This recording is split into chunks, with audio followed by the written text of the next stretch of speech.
បងប្អូនត្រូវការអ្នកបកប្រែជំនាញមែនទេបាទអញ្ចឹងអ្នកបកប្រែជំនាញរបស់យើងនៅពេលនេះខ្ញុំចង់បង្ហាញអំពីការបកប្រែតាមរយៈ Telegram កម្មវិធី Telegram ណាបងប្អូន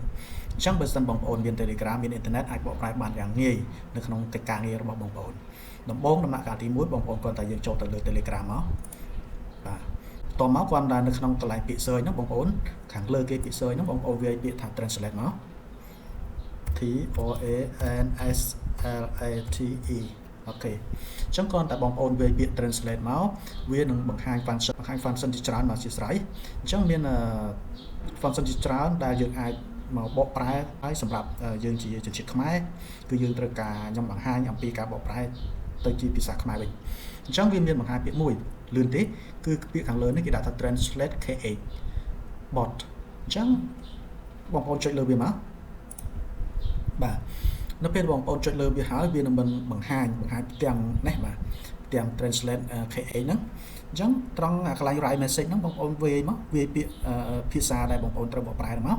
អញ្ចឹងឥឡូវខ្ញុំទៅបាទទៅមើលភាសាដែលខ្ញុំត្រូវបកប្រែខ្ញុំវាយមកអូខេវាយពាក្យអីឥ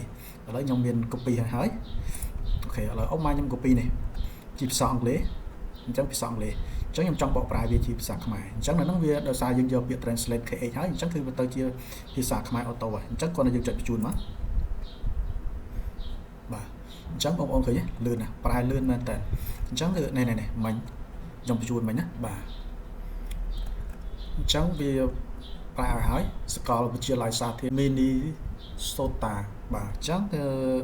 ឃើញទេបងប្អូនប្រែលឿនមែនតើអញ្ចឹងនេះជាព័ត៌មានដែលខ្ញុំ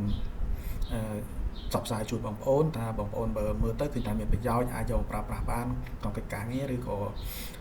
ចែករំលែកទៅកូនក្មួយដែលអត់ដឹងណាបងប្អូនអញ្ចឹងគឺវិធីបកប្រែមានវិធីនេះងាយស្រួលបាទអញ្ចឹងសូមចែករំលែកបន្ត